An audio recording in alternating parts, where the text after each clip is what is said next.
आपका अपना channel बुल्की music को लाल बटन दबा के अभी सब्सक्राइब करें और बगल वाली घंटी को जरूर दबाएं। डीजे सुमित सतीश वर्मा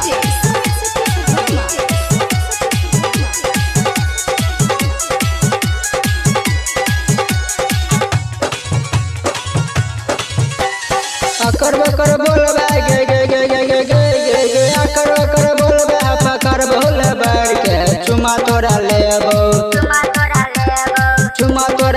छौरी भुइया में बजर के चुमा तोरा लेबो छौरी भुइया में बजर के चुमा तोरा लेबो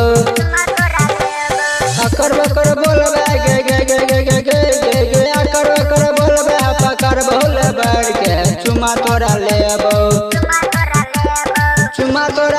छौरी भुइया में बजर के चुमा तोरा लेबो छौरी भुइया में बजर